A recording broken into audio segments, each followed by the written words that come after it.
Why are we having more migrants as compared to smaller towns in large cities?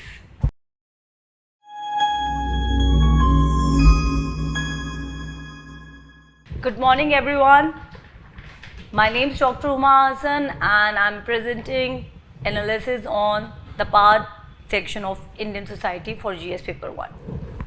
Okay, so I hope आप लोगों का exam अच्छा गया होगा and you must have provided all the important significant points. So let's start Indian Society section for 2024 question. Okay, so I'm taking this analysis as an opportunity to teach some of the fundamental points of handling questions specifically for Indian Society paper. You know, since I teach sociology, anthropology, optionals, and most of the questions it would come only from reading for your societal parts, whether it is from your sociology or anthropology, or in fact if you are reading your newspaper and you have critical perspective, then trust me, most of the question which UPSC this year have asked from Indian Society section, it would be really easy for you to guess, even during a preparation phase. This particular approach I have been using, and I'm trying to explain this to my students as well, that you need to think critically about society. You need to have that empathy. You need to have that notion that okay, whatsoever going around in your surrounding, particularly in India, you need to have some sort of opinion on that. And if you have that empathy, if you have that consciousness for your surrounding, trust me, guessing questions in GS1 paper, it's not a very big deal. I have been doing this, it's been 4 years professionally. I'm telling my aspirants that these questions would come in your GS, and this year also many questions have come during my classrooms discussions. Okay, so this is what you also have to learn. So today I'll start analysis. Before I'll do the analysis, I'll explain that how to think for a societal part. So as I was just telling you that many aspirants have actually told me that ma'am, this question you were discussing and this have come even in the essay. So how to have that consciousness for your society? What is society? First of all, we'll talk about Indian society, but what is society, guys? See, society is made up of different parts. Society has a shape.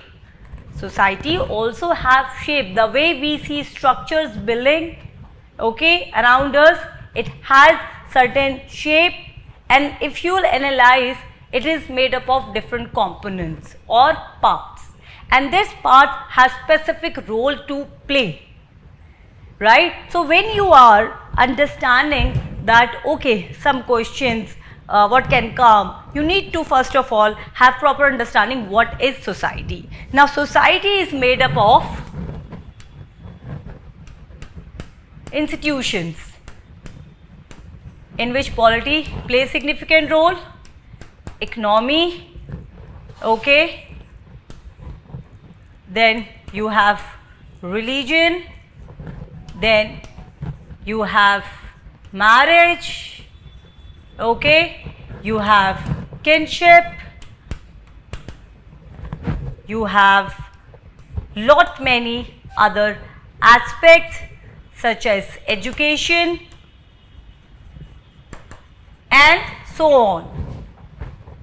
Now understand the role of individuals in these parts, okay, and then when you are dealing with society, you need to know that all these institutions should play specific role in maintaining equilibrium in society.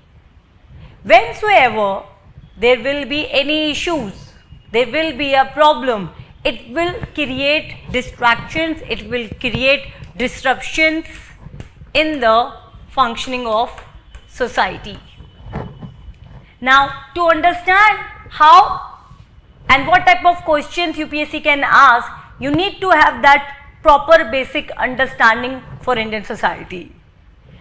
You need to know what is then Indian society, what is society, what are the changes it is coming. Like Auguste Comte have said, Auguste Comte is a sociologist, he is considered as father of sociology. He has said that in order to understand your surroundings, you need to see certain institutions and how they are static. And these statics are always changing. You go wheresoever, you go in any parts of the world, whether it's tribal society, whether it's rural society, whether it's urban society, you will find certain institutions like economy, like marriage, like family, like kinship, political structure. And if you'll analyze closely, which I'm going to show you in a while, most of the questions are coming from that areas only. So let's start.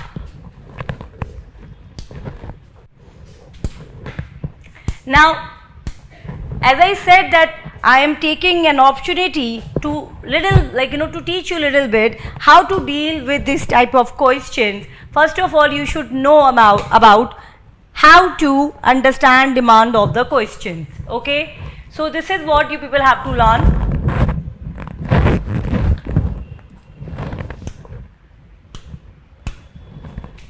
See the question here. Always guys use some sort of mathematical calculation. Okay, you need to apply some sort of mathematical calculation, some equations to understand the demand of the question, and then you should do mapping in your brain, you know. So here we do have two variables. What is that? Large cities and smaller towns. This is what I always teach to my aspirants, that before preparing yourself, before understanding and taking concepts, knowledge, be ready with your tools of answer writing. In answer writing, you need to understand the key concepts, and then you need to see what is being asked. As I have said, you have two variables here, large cities and smaller towns. Okay,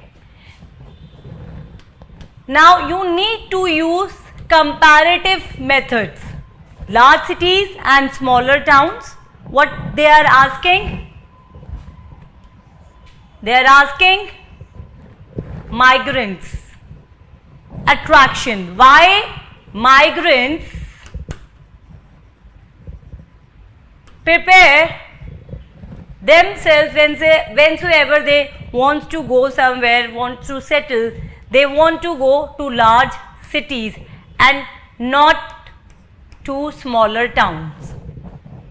This is how you need to do proper analysis.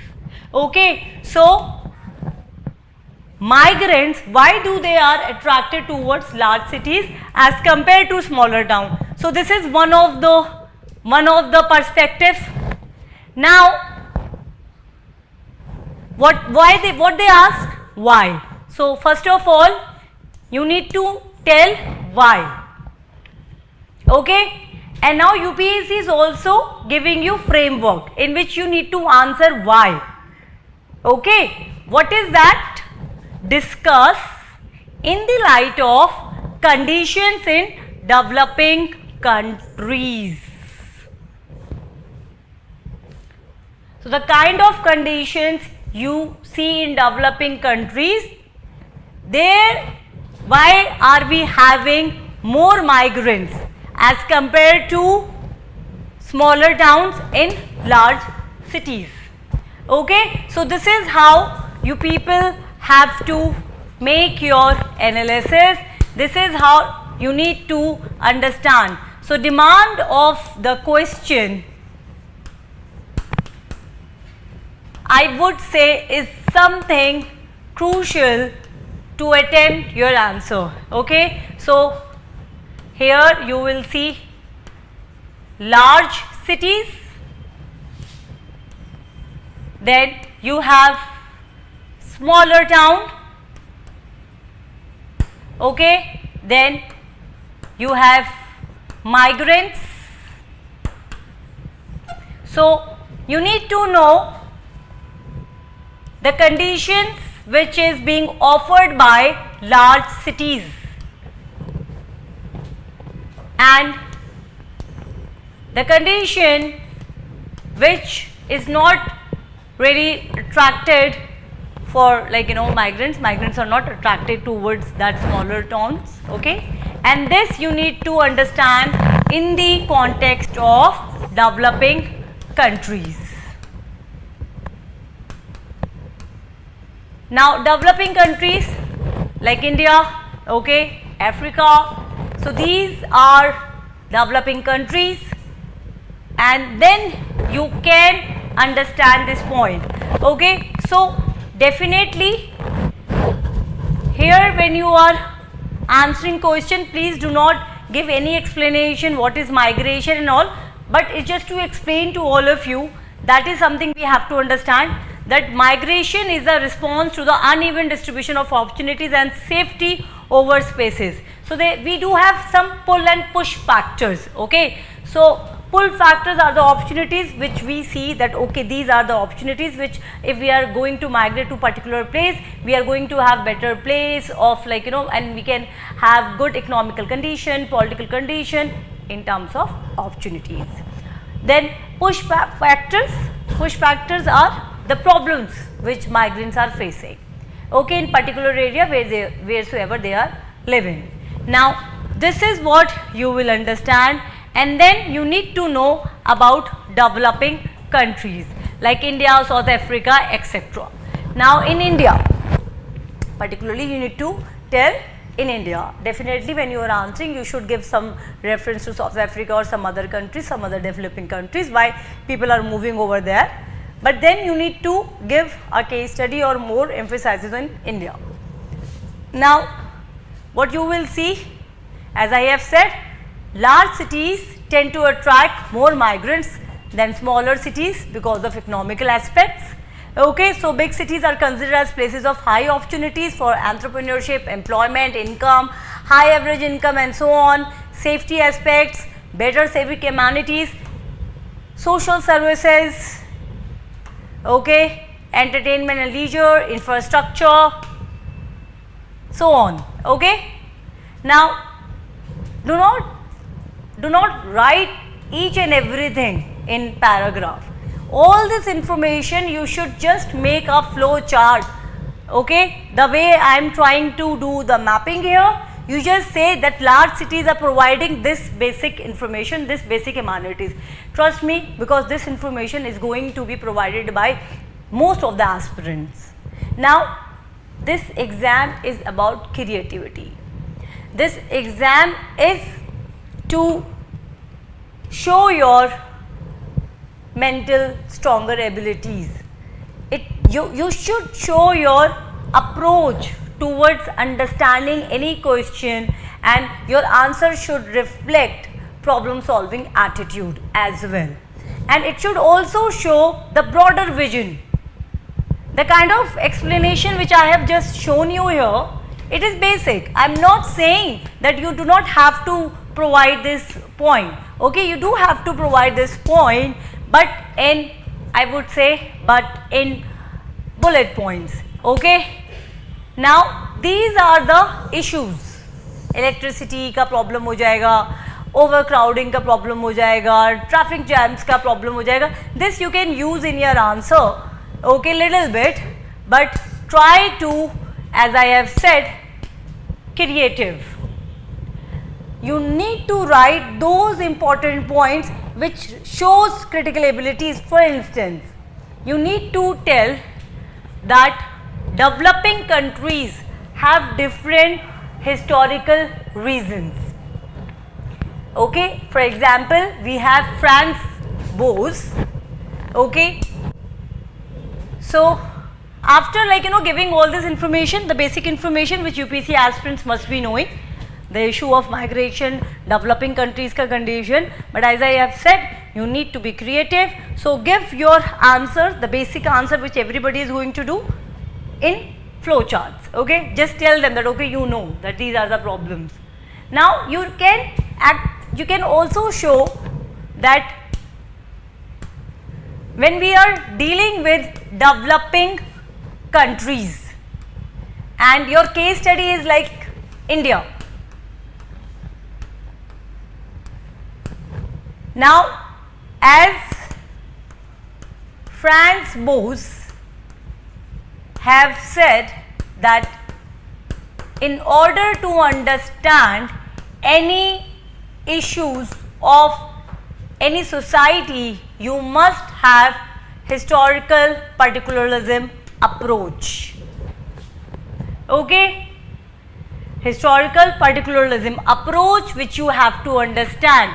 Now when you are going to talk about India, so you can just show the case studies that why in India we are having more migrants. You can just tell about all these aspects, but then you can also tell about history as well. You can talk about particular conditions as well. We know that India has a rich diversity. We do have a dialect diversity, linguistic diversity, right? We do have a religious diversity, we do have a ethnicity, the geographical conditions also, the kind of geographical condition we have, it also depicts diversity.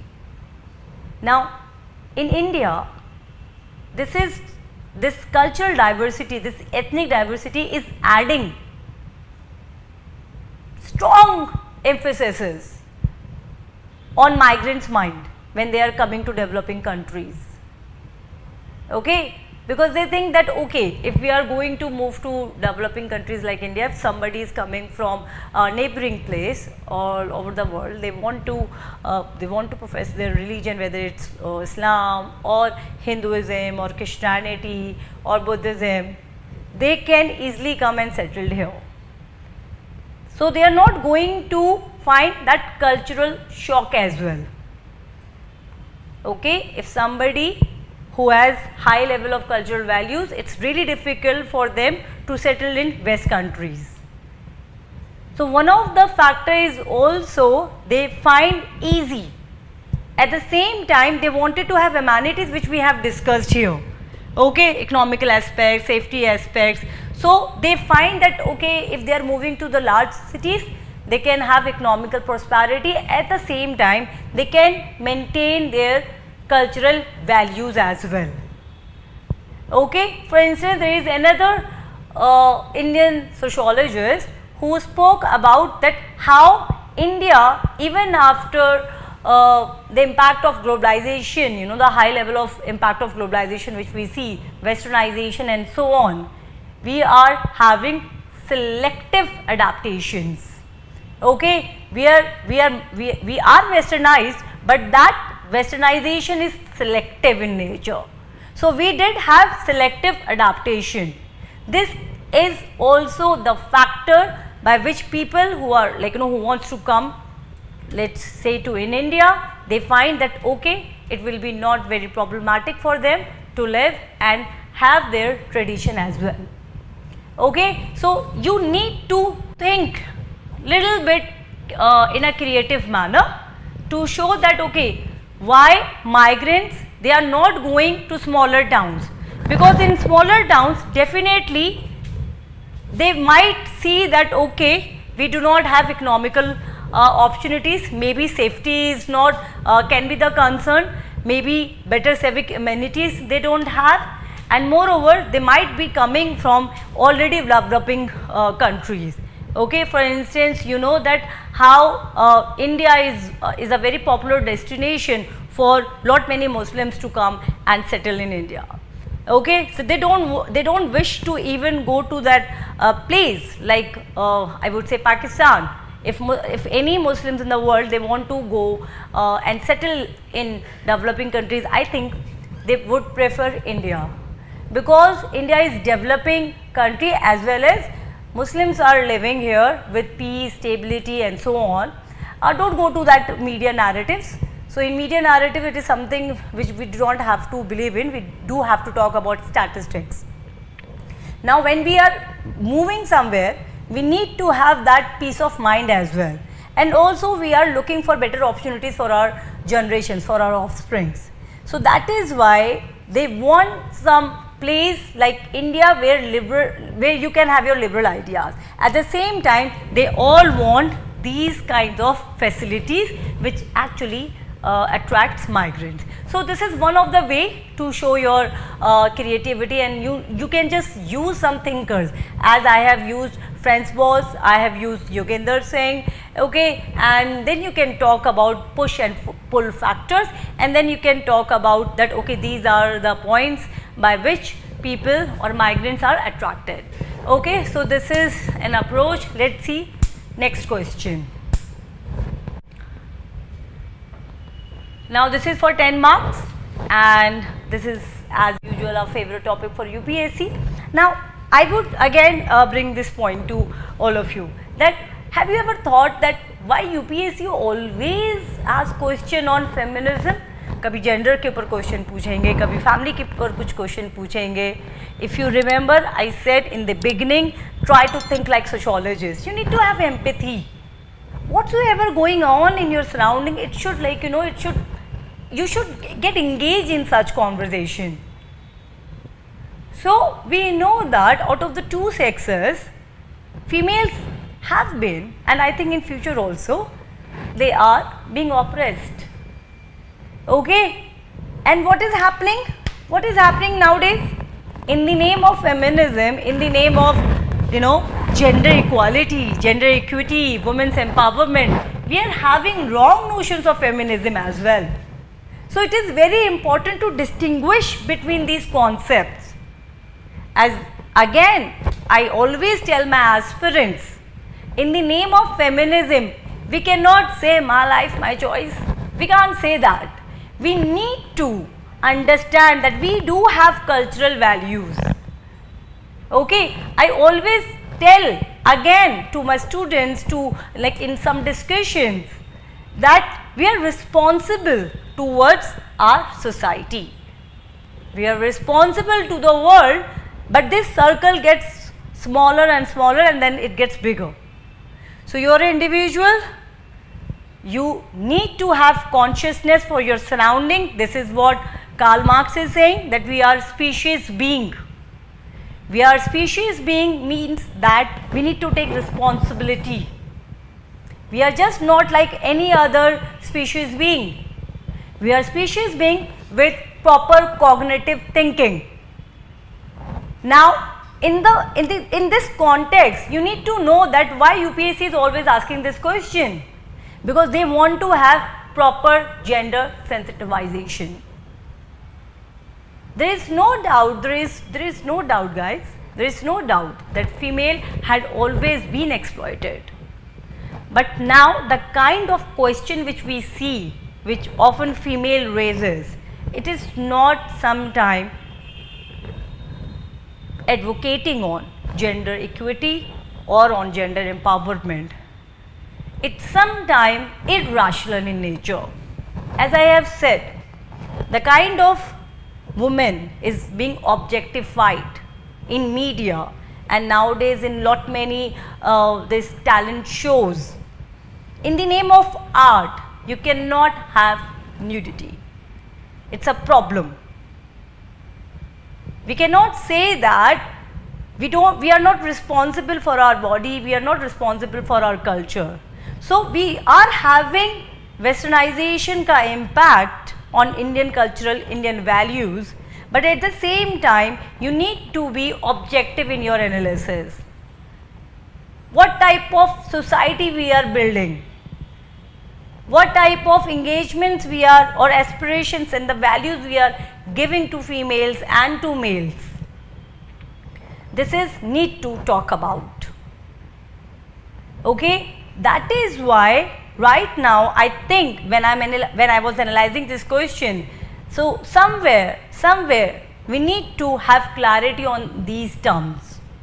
As I said, people are often using feminism and then they are showing nudity. It is something I would say insane. This is not correct. The kind of questions people are raising, they are making articles, writing that female has this choice, female has not this choice, and you know they are discriminated. Sometimes it is not at all like that. Okay, we need to be responsible enough of our surroundings. Now, what is gender equality? What is gender equity and what is women empowerment? They are three basic concepts which we need to know about it. Okay, now I would say about gender equality. Equal treatment of genders in all walks of life. Now, when you are writing your answer, you need to know that it is for 150 words and you need to show this point. Again, first of all, let's just quickly do the demand of the question. Let's see the demand of the question. First of all, it is saying gender equality. Okay, so I would here write gender equality. This is how I make equations. Then it is saying gender equity. Then it is talking about women empowerment. Why is it important to take gender concerns? This is the demand of the questions into account in program design and implementations. So this is what you will see here. So you have two basic questions: gender equality, gender equity and women empowerment. Then why is it important to take gender concerns? So 150 words, here it should come around 75 words where you will explain. So this is a direct question that you can just simply do compare and contrast, okay, by explaining what is gender equality, what is gender equity and women's empowerment. Now, gender equality, when you are talking about, do make this possible explanation that gender is socially constructed concept. It is we who has created. Then when you are explaining that how gender is socially constructed, you can explain thinkers like you can explain lot many thinkers, and then you can say Luckman, Burgeon and Luckman, who spoke about gender equality and how gender is socially construction. Okay. So when we are talking about gender equality, so you need to say, when we are talking about gender equality, it is about social construction. We are not fighting against physical or biological differences. Okay, so biologically you need to understand and you need to argue that yes, biologically we are different. Okay, male and females, they both are different. We are not talking about in that sense. Always remember, we are talking about social construction. So to explain that, you may have read Burgeon and Luckman. You can have Margaret Mead, Ruth Benedict, lot many thinkers we have, Cora Du Bois, okay, you can have Hartino Martinui. Now, while you are referring to these sociologists or social thinkers or philosophers, all you have to explain about gender equality. Gender equality to fight against preconceived notions of different social roles for males and females. Okay. Now, you know that anthropologists such as Margaret Mead and Ruth Benedict, they in fact have shown that how in some tribal country, like some tribal places in countries, women are doing aggressive roles such as which is being considered as the role for males. So women are more aggressive, they go for hunting and gathering, they go for work, and it is male who are looking after children and cooking the food.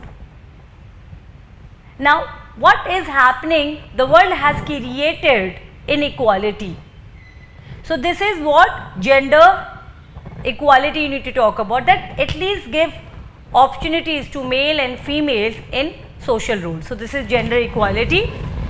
This is what you need to explain. After that, explain about gender equity.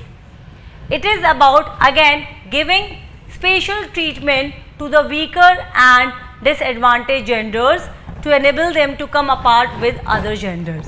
So gender equity is a major concern. Now what is happening often in today's contemporary society, MNCs, private firms or government firms even, they don't treat females equally as compared to males. So they would hire females because it is very easy to hire females. Why? They are not in private terms, they are not actually very into negotiations. They will not negotiate like males during increment ka part or having salary discussion. So this is what even thinkers like Emile Durkheim, Max Weber is saying, not even Karl Marx. Everyone is talking about this point, that what is happening, why it is problematic today. So now the companies or the in economical sphere, they want females, but they are not giving them equal opportunity. They are always telling them, and they are playing with their emotions, they are trying to control them, they want them to be docile bodies, and they always they would show but not directly. Okay, they would try to pull them back, and they would just say, okay, we see in our company we have many females and we are giving this and that, but at the same time they are not recognizing their efforts. And it is just not one company I am talking about, it is a global scenario. So gender equity is a major concern for females, specifically for urban female areas, urban females. And in rural areas and in tribal, we all know that how they are always been isolated and they are always been discriminated. So gender equity is that one point. And women's empowerment. Women's empowerment is giving them that confidence, giving them that notion that they are powerful, giving not notion but telling them and giving opportunities. It is just not like in abstract concept you should talk about women empowerment. Yes, now we have started talking about it, but also we need to give them structures. We need to give them political structures, economical structures, social structures. So how you will encourage women to work? Okay, so first of all you are going to give the explanation on this particular point, that how and what are the differences, and then answer importance of taking gender concerns in program design and implementations. So this is a feminist perspective also. Nowadays, even if you are doing any kind of research, you need to deploy feminist perspective. Why it is important?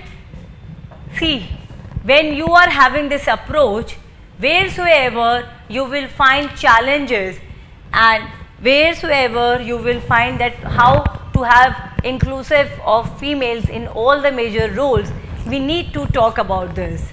Okay, so it will going to promote and give confidence to females to get participated in such in such scenario, in contemporary scenario where they are being encouraged. As I said, that you need to provide this explanation, you need to provide these points at how it is beneficial. Okay, if you are going to give amenities, if you are going to give facilities, the kind of biological differences, for example, we do have menstrual cut paid leave debate. You can always include that discussion also. that why to have such concern, because you want females to feel confident, you want to encourage them. So you also have to bring structural changes in your offices, like in school, government, politics may. So we have to give that place so that we can actually try and we can come out of this gender ka issues. So this is what I would say this question demand. Now here again, and see, I have also given all other points here, what you can see, and this again please write in a bullet points: social inclusive and diversity, to have program effectiveness, mitigating unintended consequences, sustainable development, transparency and accountability, human rights.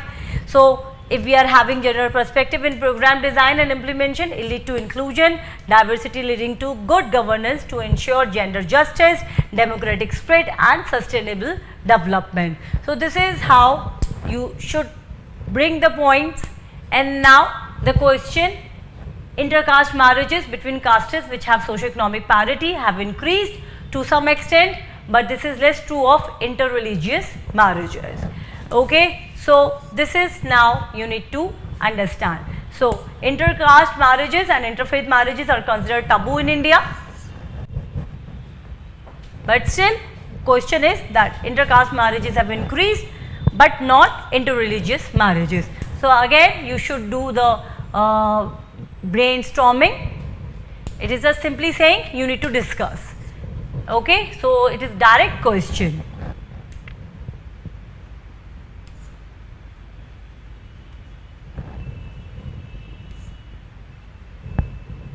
So you will find that people coming from different caste, now the caste impact is being changed. Okay, earlier hypogamy was not that very much possible. Hypergamy, where low caste female is going to higher caste, and hypogamy is reverse. So earlier there was a long taboo on this, but what is happening in India, constitution have provided a lot of safeguards. Okay, and we have moved, and moreover caste is about occupation. Okay, caste is about occupation. So you will find, for instance, carpenters in Sikh community, in Hindu communities, and even in Muslim communities. So what is caste? Caste is a type of segregation in India which is happening on the basis of religious conditions. Okay, so this is something scriptural explanation we have, but in reality when we are understanding the caste, it is all about occupation. So caste also have a very normal secular sort of explanation too, in a way. Even communities like Islam or Muslim communities, they also have caste system. Now marrying within, so this intercaste marriages is now feasible because of various factors such as globalization, industrialization, and again government initiatives. But inter-religion marriages is still a problematic, you will not find much. Why? Because the two castes may have similar social settings in their home, but inter-religious marriages may, it's an abstract debate. It's an abstract debate. Okay. Now what you will see here, you will find that cultural practices like your eating habit, your worshipping habit, okay, everything is very different, and more about, it's about your God and my God. It's also, we are not having some sort of commonalities if we talk about religion, because see, if you'll understand the religion, as Clifford Geertz have argued, in order to understand religion you need to use a method called thick description. That means in order to understand religion you need to understand culture. Religion is representing your cultural values. In reality, mano to Bhagwan, na mano to patthar. We have not seen God, and whole world is fighting in the name of God. My God is right, your God is not right, because it is something related to faith. Now when it comes to faith, it has strong ideological force on you. It can inflict tremendous amount of emotions in you. This is what Emile Durkheim in his work Elementary Forms of Religious Life is talking about. Okay, so when we are talking about religion, how it comes? It comes in these ways: beliefs, then rituals, then it is community. Okay, now why we are not having inter-religious marriages? So let's just say, if you will talk about Emile Durkheim in his work Elementary Forms of Religious Life, okay, or if you will also have Sigmund Freud, okay, who has spoke about in Origin of Religion, how it is very much really, like, you know, how it is very much psychological. Then you have Edward Burnett Taylor. Okay, I am just giving you the thinker's name. Then you have R.R. Marriott. Okay, you have James Fraser. There are lot many thinkers. Okay, and all these thinkers are telling that how we have a massive impact of religion, because religion, which starts from certain beliefs which we consider it as true, we get into the practice of rituals and it creates community. Victor Turner, again we have another thinker, Victor Turner. He argues that how religion is telling and showing about various transitions of the phases in our life. Okay, so our entire life revolves around our religion activities, you know. So what is happening? Just imagine, different communities have different rituals in marriage practices. Okay, for example, in Islam, so all you need one Maulana, and you need Kabul hai, and then the meher ka amount is fixed and marriage is done. So until unless one Maulana is not there and Maulana is not saying Kabul hai, and both the partners are saying Hanji Kabul hai, and a girl have decided that this much of money or this much of gift she wants, and it's done. So it's all about mindset. It is all about, you know, from socialization, from early way you have got this understanding in your mind. And then what is happening? Like just say in Hindus, it's about Agni ka Fera, it's about lot many other things. Okay, it's all about Sindoor, it's all about mantra, Panditji. So even today, if I'll talk about individual level and also societal level, when you are having this interreligious marriages, it is like that as if you have done some sort of cheating to your community. So still we have not that evolved, like still in India we know that in India we all are spiritual, we all are religious in nature. Okay, so it is all about that doing cheating with your God. Interreligious marriages, definitely it should encourage. In the end sab ek hi hai, we all have evolved from one single cell, we have created different gods. All the religious thinkers are telling this is human who has created. But right now our intellectual development in India have not gone to that stage.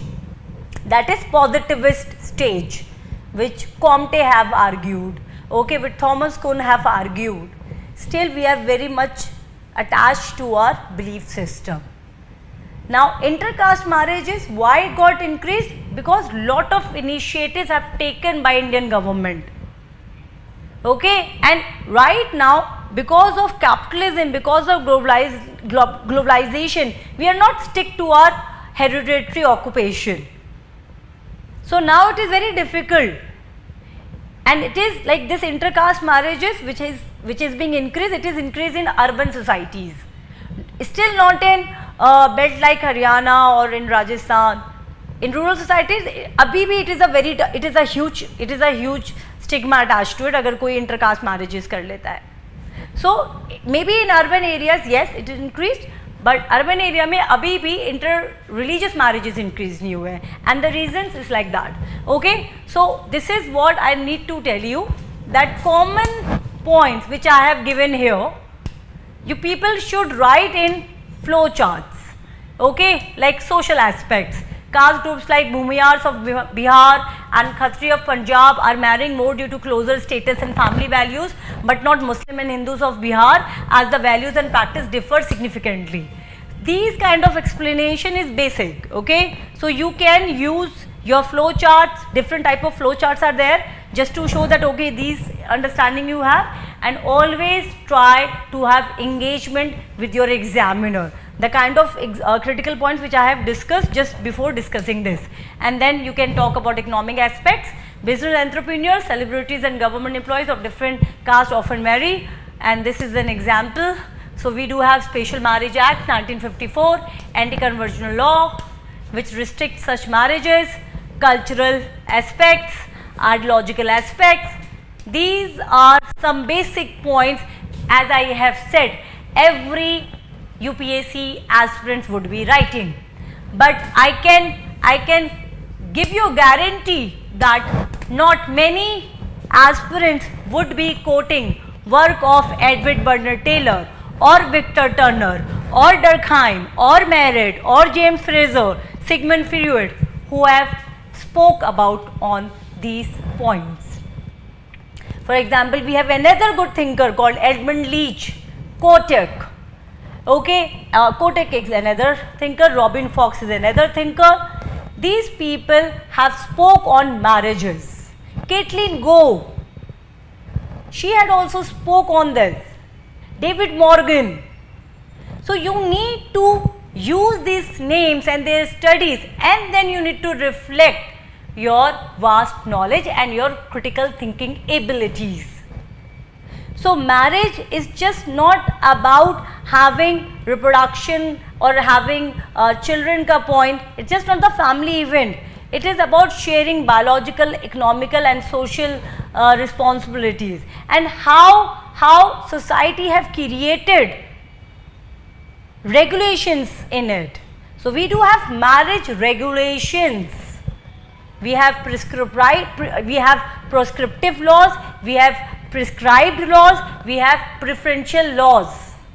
Levi-Strauss have spoke about it. Now when you know about these thinkers, which definitely aspirants of UPSC should learn, as I have said, it is all about convincing your examiner that you are perfect choice to become for them to give you good marks. As I am telling you that the points which is there in my PPT, which I am just writing, it is a common point, but you need to be creative. You need to show that you are thinking in much broader manner. That is why try to increase your knowledge base and do not simply rely on some content which is available here and there. Okay, because there are lot many work done on it, there are lot many research had been done on it. Okay, you just mention about Levi-Strauss, you just mention about Robin Fox or Caitlin Go on their marriages stages, how marriage is about rituals, and then you just explain that if why we are not having interreligious marriages, because already we know that how it has been constructed and it is coming from the religion. So it's mean that something is massive in our mind if we go against that rituals. So what would happen? Society has a coercive power on you. Religion has a coercive power on us. So you will feel that something is wrong you are doing. Who has explained this? Who has given you this information? We do have many anthropological, sociological studies on it. Okay, so when you are referring these points, it shows again your critical analytical approach, which is the requirement for UPSC to select us. Okay, so this is how you people have to understand. Now another kind of question. So in dealing with socio-economic issues of development, so this is again coming from development and society. So development and society, whenever such type of questions come, you should know the work of Amartya Sen. Okay, in India, you should know the work of many social workers, sociologists, anthropologists, again who is working exclusively on society. So the action anthropology, action sociology, that kind of work we need to have. So it says, what kind of collaboration between government, NGOs and private sector would be most productive?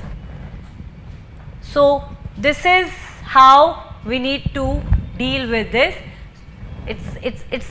This questions demands your suggestions. Okay, so government, NGO and private sector. So first of all, government, NGOs or private sector, we need to have our basic conscience. First of all, we need to feel for humanity. Any government can work if they have emotions towards their fellow humans, irrespective of caste, class and nationality and all. So the core value has to be humanistic, which was a debate initiated long time back, earlier by Vedic philosophers or by Western philosophers, and today by sociologists, by anthropologists, by political philosophers, by legal philosophers, by economics. The first point has to be humanism. Along with humanistic, we need to talk about development. Now when you are talking about development, Amartya Sen, Karl Polanyi work, Raymond Ford, Malinowski, these thinkers are again important, and they are talking about one approach called substantivism. Okay, so along with this point, you need to talk about substantivism approach. So generally when we talk about development, we do have this development policies like 5 years plan, formalistic approach, how to have good and service आपका कैसा increase हो, demand and supply and all that is formalistic approach. GDP कैसे आपका बढ़ता है and all. Substantivist approach takes consideration of values. So you can have development only if you have strong values. Okay, so this should be the core point, and then we must have public-private partnership, collaborative policy making with NGOs, participative decision making, civil society role in policy feedback, business advice, efficiencies, corporate social responsibilities, and teachers, okay, researchers. So we need to have many smaller segments, and different people coming from different sectors, different places, different regions should take responsibility, and this should be initiated by collaborative work where we are always concerned about development in holistic manner. So some suggestions you people can give on this. This is a direct question. Now this is what is regional disparity. So you need to answer first of all what is regional disparity. How does it differ from disparity? Another question. How serious is the issue of regional disparity in India? Okay. So here you will also find the question is very direct. So disparity implies a difference in level or treatment, especially one that is seen as unfair. Okay. So it can be social, economical, political, cultural, regional in various dimensions. So you have regional disparity refers to the uneven distribution of resources, opportunities and development, and then you can give some examples here. Okay, so this is a regional disparity. And then you need to talk about seriousness of issues. So you can give these points: Eastern India versus West India in development, Northwest, West in agriculture production, then North, South in development, South India mode of quality education, Bimaru states in poverty. Okay, so this is how you people have to give answers to. Now, similar type of question which we can see, it is for 15 marks, and here also you will find direct approach. Despite comprehensive policies for equity and social justice, underprivileged sections are not yet getting the full benefits of affirmative actions envisaged by the constitution, and it is comment. So the problem is, for me, and I would have written in a critical point, the problem is human greed. Okay, so the problem is excessive individualization. So problem is over rationalization. Problem is red tapeism. Sometimes we call about, no, these rules and regulation, no, this rule is against this, you need to provide this paper, that paper, and then we will do this. It is just nothing but just not having some sort of ways not to do anything if we do not want. So the problem is that constitution has given lot many rights, constitution have given us privileges, we do have lot many policies, why it is not being implemented? So the reason is again human nature. Okay, so reason is simple, we are not having enough discussion to become good and conscious human being. Okay, so these are the problem. We get into the power so that we can make privileges for us, we can use our own things for our betterment, and we are not thinking for fellow human beings. Okay, so it doesn't matter how wonderful or how justful rules and regulation we make on papers, but when we are failing to create or to develop right consciousness among humans, among individuals in society, we will find this kind of issues always. First of all, we have to accept the fact that we all are one. We need to talk about humanity.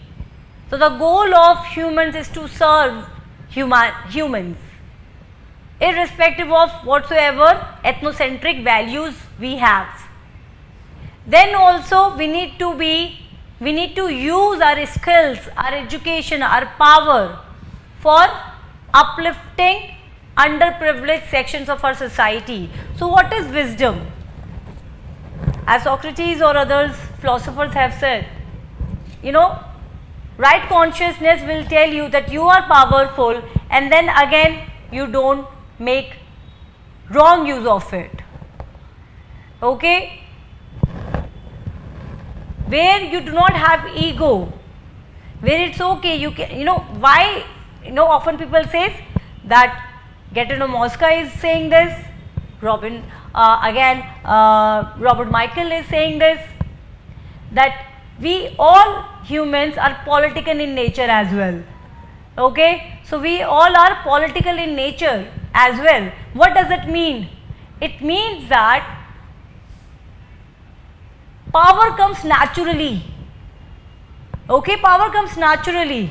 If we are living in a group, there will be some talented people who will have some sort of control over resources, and because of their skills, because of their talent, other people would start following them. Now what would happen? Because he or she is talented in that group, that person would start preserving or having more rights for themselves. and from here this notion comes. But then this notion comes because of we are uncivilized sometime. Our societal values is not like that. So why this is a problem? I like to, like, this is my last question. I like to tell and initiate a conversation why it is a problem. We are having constitution, the best constitution in the world, but still inclusiveness is a problem. Still we are witnessing that how rape is happening, how corruption at every level is happening, how nepotism is there. Why it is a problem? So the problem is the nature of the modern societies. Often we call tribal societies as the societies which are primitive in nature. Why they are primitive in nature? We do have Malinowski brilliant work called Kula Ring Ceremony, in which they are having trading relationship with other islanders, they are having marital relationship, and they become Kula Ring partners with each other. For example, we have A Kula Ring and B, so they both share necklace with each other and they become partner. Now A and B is one entity. So if somebody is going to attack A, it means attack on B. So it is a perfect scenario of international relation which we see today. So the problem here is the psychology, the ideology which is being created in modern day societies. What is that? Competition. In order for me to be functional, I'll have to be on my toes. I'll have to be in competition with other teachers, let's just say. Why do I have to be in competition with them? This is what capitalist system have created in the beginning only. Okay, what they are saying that okay, they want high level of production. Why they need high level of production? Because this is what they want, expansion. If they have one factory, they will want 5 more factories, because this is the nature of modern economy only. Right? If you have one center, you want entire global countries to buy products from you. Why? As I said, the tribal peoples are often considered as primitive. They are considered as uncultured, uncivilized. I don't agree with this. They have, we do have many tribal societies.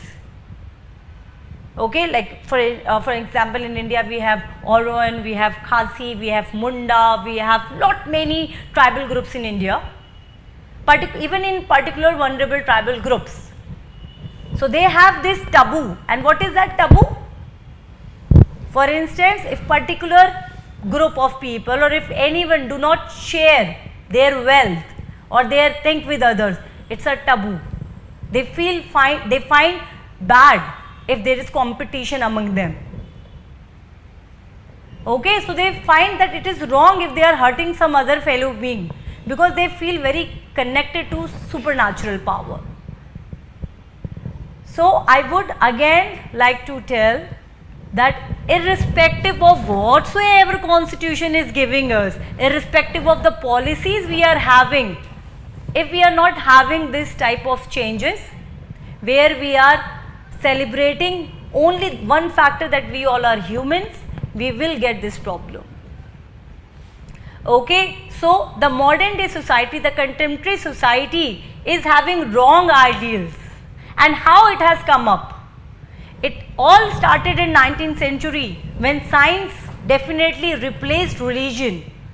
So when religion was replaced in enlightened period followed by Renaissance के बाद जब enlightenment आया, and when we have started saying that okay, on the basis of empiricism we are going to understand a natural and social world, what happened? Science got its hegemony. And now science, when we see it with advancement, we see it with development. Now we do have works of Charles Darwin, let's just say, who spoke about natural selection.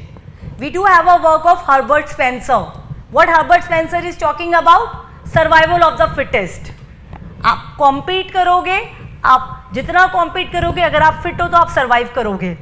My point is world has enough resources to live peacefully, but we are having wars and we are not feeling any bad about it. People are killing. What industry we are having? We are having arms industry. We are creating nuclear weapons. It might sound like, you know, utopian to some. Might people say, oh, it is an abstract concept. No. It is not very much in abstract. It is very much possible. But when it would happen? When, as you know, as Emanuel Wallerstein said, that what is happening after world wars, the world is divided between 3 segments. Core countries are like West, US, UK, Canada and so on, European countries, Israel and all, and then periphery countries like developing countries like India, Sri Lanka and all. China is again, we would say, have come to developed only according to me.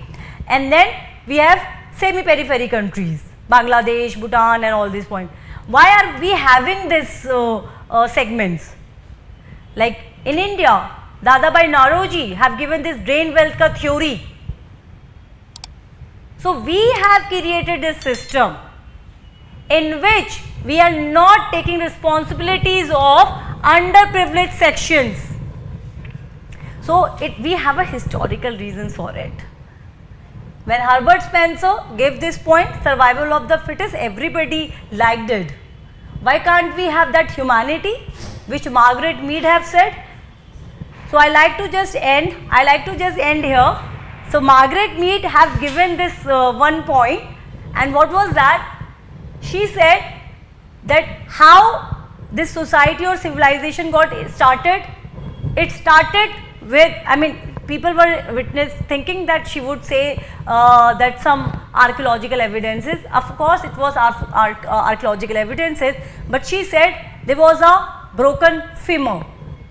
She said that civilization got started when she had seen that broken femur. So in the earlier time, okay, if somebody's leg is broken, that means he or she cannot run, cannot do her activities. So that means somebody must have taken care of that disease, that person, okay, that person who had injured.